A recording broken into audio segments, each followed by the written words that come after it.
Hello hello good my channel. आज channel Bollywood corner. तो भाई ब्रह्मास्त्र रिलीज होने वाले आफ्टर एक डेकेड के बाद, 10 साल के बाद ये फिल्म आने वाली है सिनेमा हॉल के अंदर। सो आप लोग यही सोचोगे ना कि 10 साल में ये फिल्म आइकॉनिक क्लासिक एक लेवल की बनी होगी, पर थोड़ा सा थोड़ा सा कंट्रोल में आराम से भाई, क्योंकि ये film Ayan Mukherjee I think इस फिल्म के डायरेक्टर है। वो इस फिल्म को कब से, ये जवानी है दीवानी के टाइम से लिख रहे थे। उनके दिमाग में आइडिया था, वो लिख रहे थे, और अब जाके ये फिल्म आ रही है सिनेमा हॉल में, यानी एक डेकेड के बाद। सो ये फिल्म की स्टोरी थोड़ी सी ओल्ड होगी, लेकिन ऑब्वियसली एक आर्टिस्ट है, एक क्रिएटर है, तो वो टाइम के साथ साथ वो स्टोरी में भी थोड़ा थोड़ा चेंज करते जाएंगे। यानी कि जब उन्होंने पहली बार ब्रह्मास्त्र की स्टोरी को कंप्लीट किया होगा, और जब फिल्म अब बनी है, उसमें कम से कम 70 to 80% का डिफरेंट होगा। यस, फिल्म में डिफरेंट होगा, क्योंकि फिल्म बन ही रही है इतने टाइम से, तो टाइम के साथ उन्होंने थोड़े बहुत चेंजेस किए रहेंगे फिल्म के साथ। सो 70 to 80% चेंज आया होगा फिल्म का आपके टाइम पर, लेकिन फिर भी इसकी कुछ बेसिक प्लॉट ओल्ड फिल्मों के साथ भी होगा। तो ये मत सोचना कि कुछ अलग ही होगा, पर हाँ, इसका VFX ज़रूर अलग होगा। बॉलीवुड में VFX रावण के लेवल का है, और इंडियन सिनेमा में VFX RRR के लेवल का है। तो आपको ना लेवल अगर कंपेयर करना है ना, तो इन दो फिल्मों से करना पड़ेगा, और ब्रह्मास्त्र मुझे फील आ रहा है कि इन दोनों से ऊपर है। Brahmastra is the best VFX film बनेगी इंडिया की।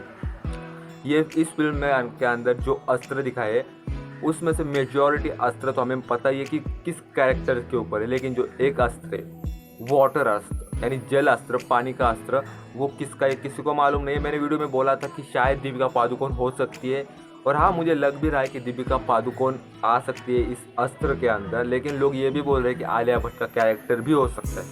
और मुझे उस अस्त्र को देख के वो फील आ रहा है कि ये अस्त्र बैक स्टोरी का है, प्रेजेंट टाइम का नहीं है, कोई बैक स्टोरी में बता रहा होगा तब का ये अस्त्र है। तो शायद वो वाटर अस्त्र जो भी चला रही होगी लेडी, वो जिंदा नहीं है, उसकी बैक स्टोरी बताई जा रही है इस फिल्म के अंदर। और दूसरा, जो मूर्ति वाला बंदा दिखाया गया है इस फिल्म के अंदर, उसकी ग्लिम्प आई है, फिल्म के प्रमोशन के साथ अपलोड की गई है। उस ग्लिम्प में वो आज़ाद हो चुका है, वो खड़ा है, वो अपनी पावर्स को अनब्लॉक कर रहा है, वो कवच धारण कर रहा है, वो ऐसा दिखा रहे हैं। उसके लंबे बाल है। हमने शुरुआत में उसे शाहरुख खान समझा था, लेकिन शाहरुख खान ऑब्वियसली वानर अस्त्र को धारण करने वाले। तो मेरे पास दो थेरीज है। पहली थेरी ये है कि ये जो बंदा है वो शाहरुख खान ही है। यस, शाहरुख खान का ऐसा दिखा सकते हैं कि शाहरुख खान पहले के टाइम पर, यानी कि उसकी मतलब ये जो मैं थेरी बता रहा हूँ, ये कॉमिक वर्स जो यूट्यूब चैनल है मोहित का, बहुत पॉपुलर है, मैं उसके वीडियोस देखता हूँ, तो उसके थेरी के हिसाब से कि कॉमिक वर्स ने ये थेरी बोली थी, ठीक है ना, इल्ज़ाम आएगा तो उस पर आएगा। तो कॉमिक वर्स के ऊपर जो ये थेरी है वो ये है कि शाहरुख खान का जो कैरेक्टर है, मतलब शाहरुख खान का जो वानर कैरेक्टर है, वो एक्चुअल में एक अंश होगा, एक टुकड़ा होगा बड़े मॉन्स्टर का। यस, जो मूर्ति वाला बंदा है वो शायद पहले के टाइम पर जब वो ब्रह्मास्त्र को हासिल करने की कोशिश कर रहा होगा, तब उसे पहले के टाइम के कुछ ब्रह्मास्त्र योद्धाओं ने, जो ब्रह्मास्त्र जैसी पावर को अस्त्र को धारण करते, उन्होंने उसे मूर्ति में कैद कर लिया होगा। और जब वो कैद होने वाला होगा, तभी वो अपना कोई एक अंश, अपना कोई एक टुकड़ा बाहर छोड़ देता है उसे आज़ाद करने के लिए, और वो होता है शाहरुख खान का वानर अस्त्र। इसमें दो पॉइंट्स थे जो मुझे ऐसा लगता है कि हाँ, वो ऐसे हो सकता है। पहला पॉइंट ये है कि अगर शाहरुख खान का वो है बंदा कि वानर अस्त्र धारण करने वाला, तो उसे मारने के लिए मोनी रॉय आई क्यों, और मोनी रॉय अगर उसे मारती है तो शाहरुख खान आज़ाद होगा कैसे। दूसरा पॉइंट ये है कि शायद मोनी रॉय को खुद को नहीं पता वो किसको आज़ाद करने वाली है। खुद को ये नहीं पता कि मूर्ति के अंदर जो है वो दिखता कैसे है, वो है क्या, बस उसे उसको आज़ाद करना है, ये मोनी रॉय का मिशन है। और जो दूसरी पॉसिबिलिटी लगती है कि वो बंदा है कौन, दूसरी पॉसिबिलिटी योगी सर की है। यस, योगी बोलता है बॉस, उनकी ये पॉसिबिलिटी है। उन्होंने ये थ्योरी दी थी कि उन्हें ये लगता है कि रणवीर सिंह हो सकता है।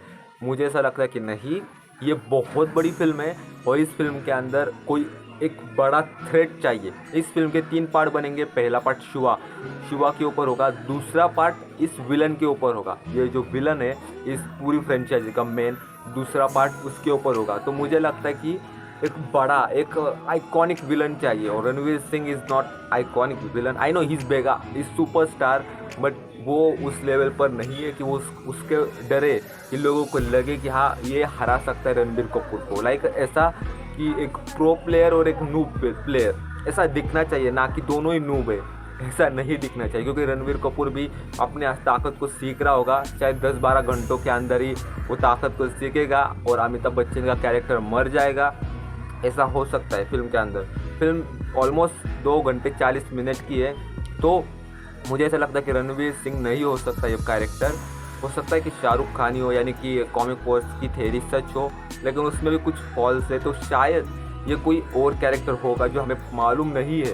तो बहुत एक्साइटमेंट है, ये होने वाला कौन सा कैरेक्टर है और आपको क्या लगता है ज़रूर बताना। एंड इस फिल्म की एडवांस बुकिंग फाड़ हो चुकी है, ऑलमोस्ट इंडिया में ही हिंदी लैंग्वेज में ही 10 करोड़ की एडवांस बुकिंग हो चुकी है। मैं कल जा रहा हूँ देखने, आप भी अपनी टिकट बुक करवा लो ब्रह्मास्त्र को, क्योंकि इस तरह की मूवीज़ बॉलीवुड बनाता नहीं है।